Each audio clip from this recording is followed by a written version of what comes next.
All right, thanks for joining me for my Intro to Permaculture class. So let's get right to it. What is permaculture? In short, it is a design system for sustainable and regenerative human settlements. A design system. Now, when I first got into permaculture, I thought, oh, permaculture is it's an efficient way to grow plants, and of course, most of us are attracted to permaculture through our love of gardening, so that makes sense. What I did not understand is that it was about human settlements beyond our homes and our gardens. A design system for regenerative and human settlements. So that includes my house, my street, my neighborhood, my county, my country, the planet. Sustainable and regenerative human settlements.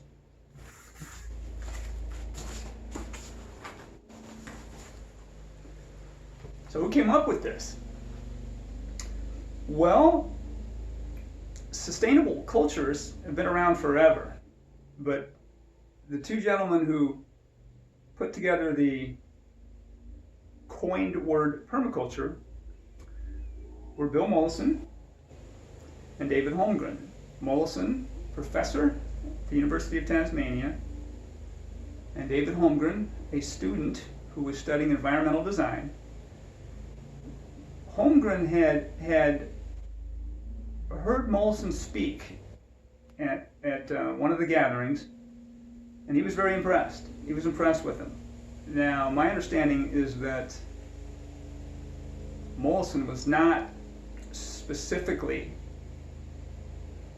Holmgren's professor, but Holmgren was working on his thesis for school, and he basically took and asked Mollison if he would help him, if he would become his mentor.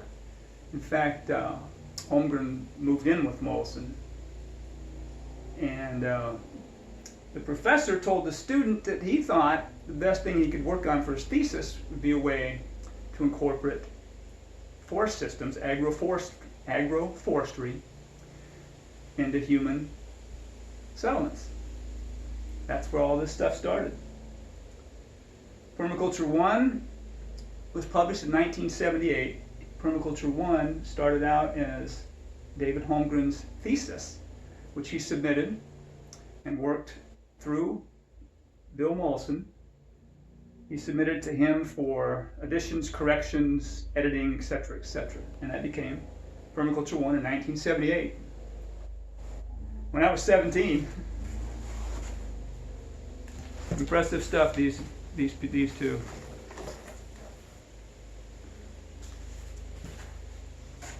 Well, what was going on at the time? Why were these two gentlemen thinking along these lines of permaculture?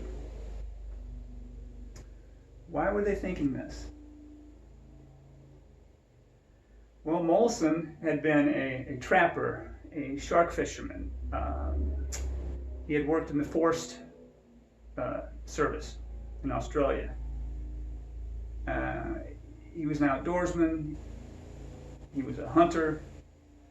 And he realized that the resources were being depleted. What he saw as a young kid in the 30s was not what he was seeing in the 50s.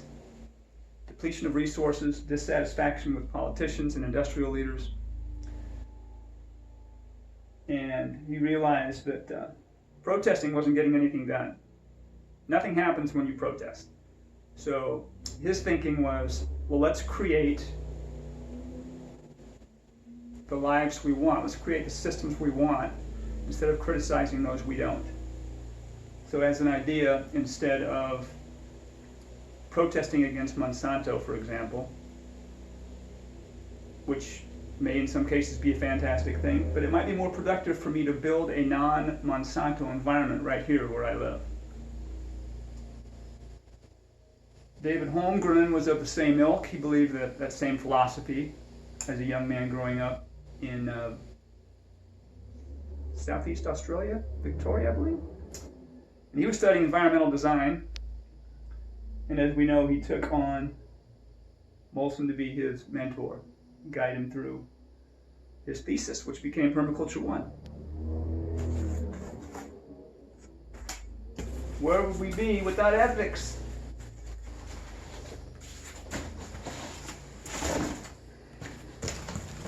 Making a mess here, aren't I?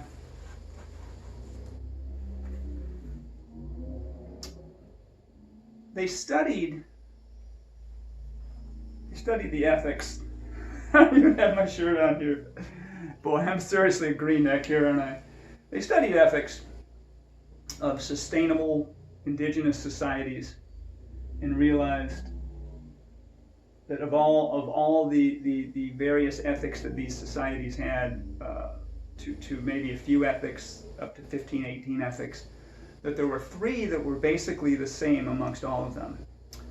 And those ethics boiled down to earth care, people care, and fair share. Fair share originally talked about setting limits to population and consumption. Anytime someone mentions setting limits to population, that raises eyebrows.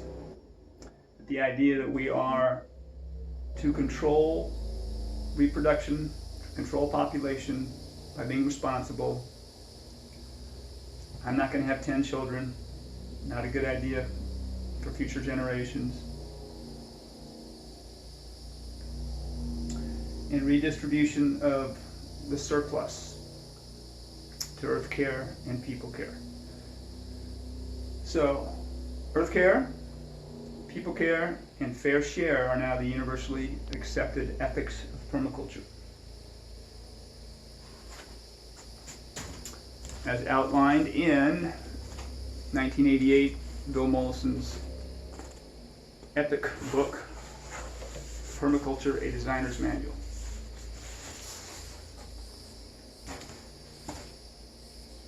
As Bill Mollison was traveling around the world and spreading the permaculture message, David Holmgren was putting into practice a lot of these things they theorized, a lot of things that had been written about in Permaculture 1. In Bill Mollison's epic work, he mentions early on, one of the first couple of pages, that the key to civilization is cooperation and not competition. That's one of the key points he makes.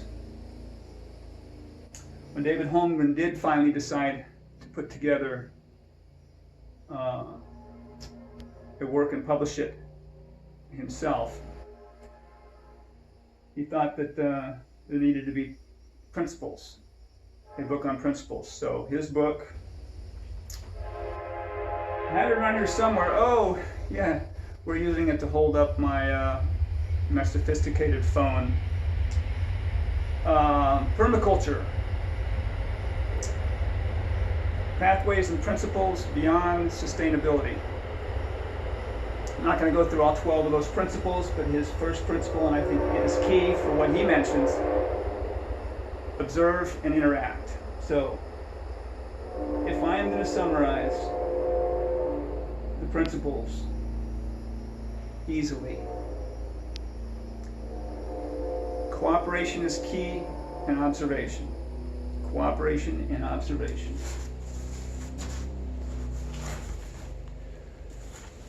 Now, what I've put out there so far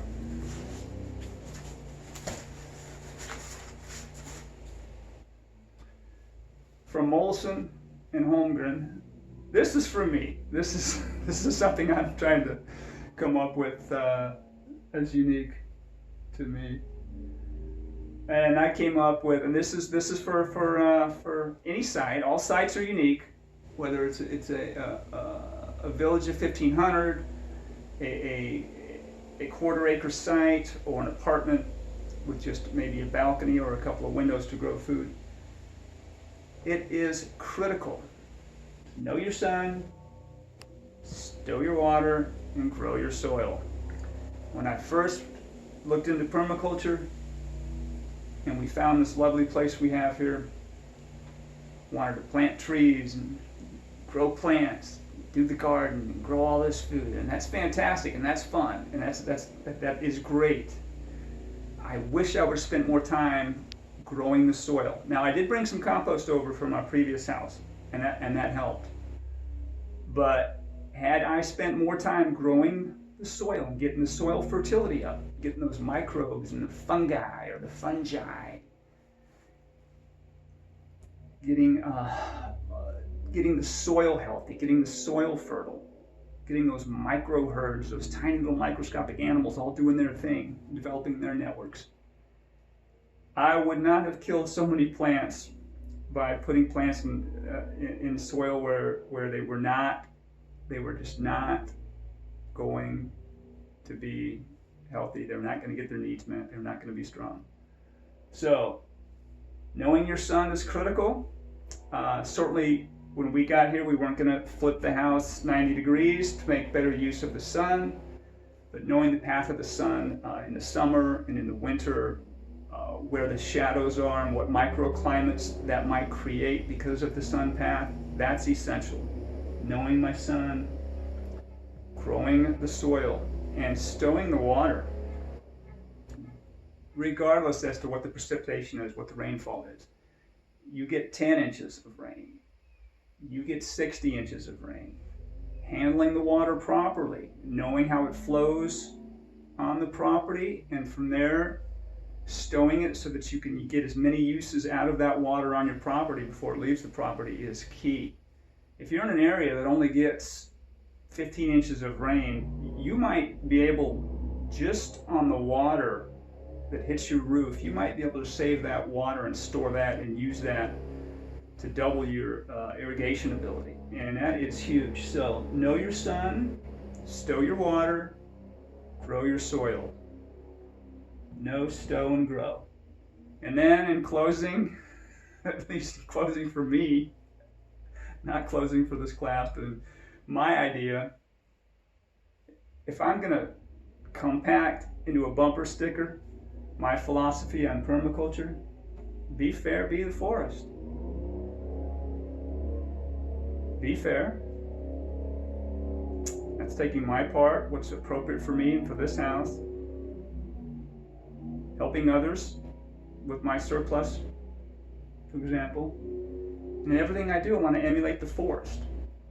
Forest is an awfully productive system. I don't even know if I like the word awfully there. It's a tremendously productive system.